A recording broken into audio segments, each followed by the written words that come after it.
Party తీసుకుంటుందని మీకు మాట ఇస్తున్నా.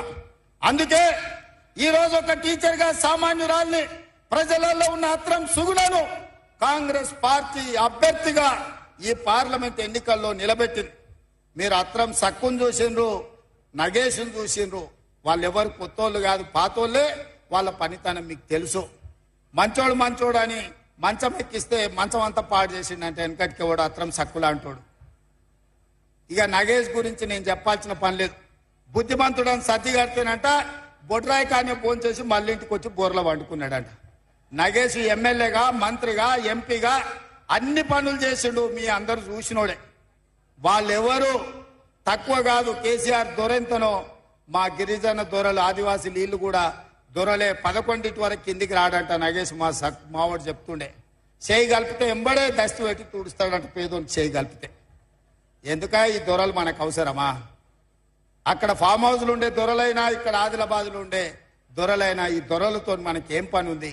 అందుకే మిత్రులారా, మా అక్కలకు ముఖ్యంగా మీలో ఉండే ఒక ఆడబిడ్డకు అవకాశం వచ్చింది. ఇంటైనా ఏం చెప్పినా వినకండి. సాయంత్రం హాఫ్ ఫుల్లో ఆయన వేసి వచ్చి ఓటేయండి అంటే కూడా ఆయన చెప్పినప్పుడు సరే నుండి బూత్లకు పోయినాక మీ ఆడబిడ్డ కోటేయండి. ఎందుకంటే ఆడబిడ్డలకు అవకాశాలు వచ్చేదే తక్కువ. సీతక్కనిస్తే గెలిపిస్తే ఎట్లయితే మంత్రిని చేసినామో ఇవాళ రాష్ట్రానికి సీతక్క నాయకత్వం వహిస్తుందో రేపు అత్రం సుగుణను కూడా గెలిపించండి. రాష్ట్ర స్థాయిలో, దేశ స్థాయిలో ఒక మంచి గుర్తింపు, గౌరవం మహిళలకు వస్తుంది. మహిళలకు ఇస్తే ఓడిపోతారంటే రేపు మీ పిల్లలకు కానీ ఆడబిడ్డలకు కానీ అవకాశాలు రావు. అందుకే మా అక్కలందరికీ విజ్ఞప్తి చేస్తున్నా, ఈ ఆడబిడ్డను ఆశీర్వదించండి. మీలో ఒకరు మీ పేదింటి ఆడబిడ్డ. ఈ ఆడబిడ్డను గెలిపించాల్సిందిగా మీ అందరిని కోరుకుంటూ మీ దగ్గర సెలవు తీసుకుంటున్నా. మీరందరు సిద్ధమేనా? సిద్ధమేనా? ఏమంటలేరు? అప్పటి నుంచి చాలా జోరు చూపిస్తారు కదా. సిద్ధమేనా? ఆదిలాబాద్ రెడీనా? రెడీనా?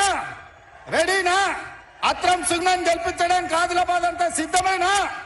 సిద్ధం అన్నోళ్ళందరూ చేయి పైకెత్తండి. మా అక్కలు కూడా ఎత్తాలి మీ ఆడబిడ్డను ఆశీర్వదించడానికి. జై కాంగ్రెస్, జై జై కాంగ్రెస్. హస్తం గుర్తుకే, హస్తం గుర్తుకే. ధన్యవాదాలు మిత్రులారా.